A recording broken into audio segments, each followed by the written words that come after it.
worry if you can't hear what I'm saying. I couldn't even hear myself. This is the loudest sound you could possibly conceive. And, as it turns out, the cleanest.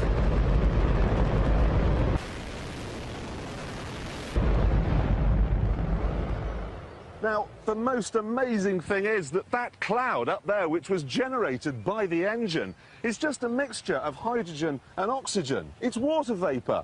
And in about an hour's time, someone in Mississippi is going to get wet washing. It will actually rain.